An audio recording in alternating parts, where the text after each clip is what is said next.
বাংলাদেশে এমন এক গণ অভ্যুত্থান ঘটেছে যাতে অভিজাত রাজনীতিবিদদের দুর্নীতির বিরুদ্ধে সবাই সোচ্চার হয়েছে এবং প্রধানমন্ত্রী দেশ ছেড়ে পালিয়েছেন। সদ্য পাওয়া খবর, বাংলাদেশের প্রধানমন্ত্রী শেখ হাসিনা পদত্যাগ করেছেন। তবে এই অভ্যুত্থানের আগে থেকেই আল জাজিরা এমনই একজন রাজনীতিবিদকে অনুসরণ করা শুরু করে। আমরা ছদ্মবেশে তার অন্দরমহলে প্রবেশ করি। আমার গ্রাহকরা একেবারেই ধরাছোঁয়ার বাইরে।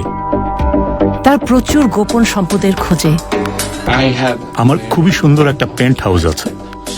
বিভিন্ন বাধা পেরিয়ে আপনি বড় প্রকল্প নিলেই কর্তৃপক্ষ সজাগ হয়ে যায়। তিনি লন্ডনে তার সম্পদ উপভোগ করছেন। আমি স্যুট ভালোবাসি, সুপার 200, দাম ৬,০০০ পাউন্ড। তার সম্পদের বিষয় খুব বাড়তে থাকায় আমরা মন্ত্রীর মিলিয়ন মিলিয়ন ডলার সম্পদের খোঁজে নামি।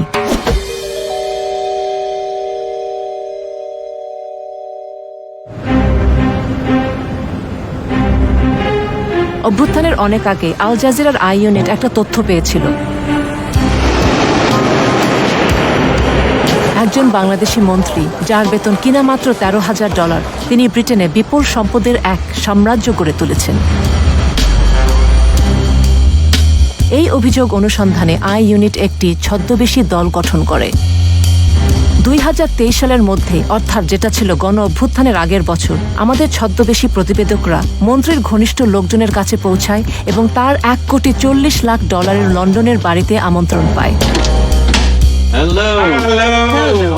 হ্যালো মিস্টার লি, প্লিজ আসুন, স্বাগতম।